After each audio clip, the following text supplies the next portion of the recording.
And welcome back to my vlog. More Epictetus. That when we cannot fulfill that which the character of a man promises, we assume the character of a philosopher. It is no common thing to do this only, to fulfill the promise of a man's nature. For what is a man? The answer is a rational and mortal being. Then by the rational faculty, from whom are we separated? From wild beasts, and from what others? From sheep and like animals. Take care then to do nothing like a wild beast, but if you do, you have lost the character of a man, you have not fulfilled your promise. See that you do nothing like a sheep, but if you do, in this case also, the man is lost. What then do we do as sheep? When we act gluttonously, when we act lewdly, when we act rashly, filthily, inconsiderately, to what have we declined? To sheep. What have we lost? The rational faculty. When we act contentiously and harmfully and passionately and violently, to what have we declined? To wild beasts. Consequently, some of us are great wild beasts and others little beasts, of a bad disposition and small, whence we may say, let me be eaten by a lion. But in all these ways the promise of a man acting as a man is destroyed. For when is a conjunctive proposition maintained? When it fulfills what its nature promises. So that the preservation of a complex proposition is when it is a conjunction of truths. When is a disjunctive maintained?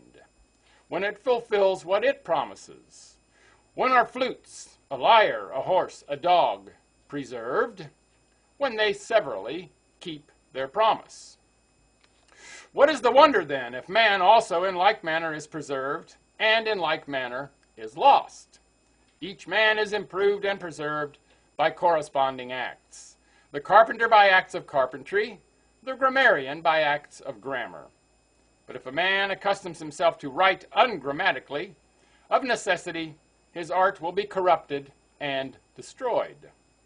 Thus, modest actions preserve the modest man, and immodest actions destroy him. And actions of fidelity preserve the faithful man, and the contrary actions destroy him. And on the other hand, contrary actions strengthen contrary characters.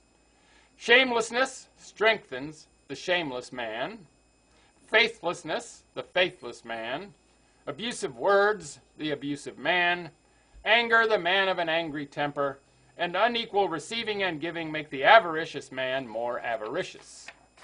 For this reason, philosophers admonish us not to be satisfied with learning only, but also to add study and then practice. For we have long been accustomed to do contrary things, and we put in practice opinions which are contrary to true opinions. If then we shall not also put in practice right opinions, we shall be nothing more than the expositors of the opinions of others. For now who among us is not able to discourse according to the rules of art about good and evil things in this fashion? That of things some are good and some are bad and some are indifferent. The good then are virtues, and the things which participate in virtues. And the bad are the contrary, and the indifferent are wealth, health, reputation.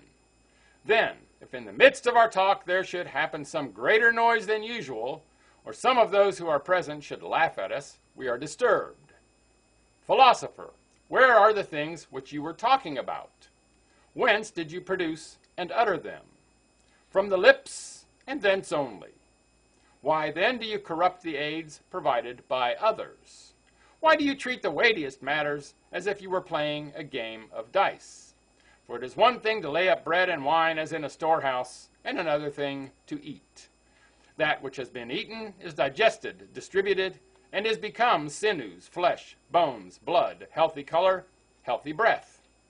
Whatever is stored up, when you choose you can readily take and show it.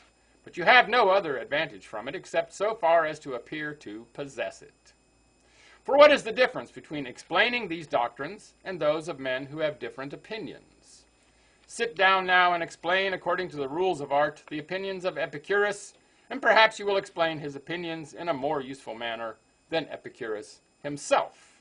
Why then do you call yourself a Stoic? Why do you deceive the many? Why do you act the part of a Jew when you are a Greek? Do you not see how each is called a Jew, or a Syrian, or an Egyptian? And when we see a man inclining to two sides, we are accustomed to say, this man is not a Jew, but he acts as one.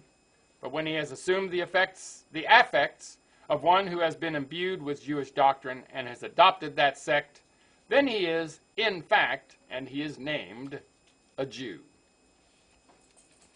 And I bid you adieu. Make it a great day, and bye for now.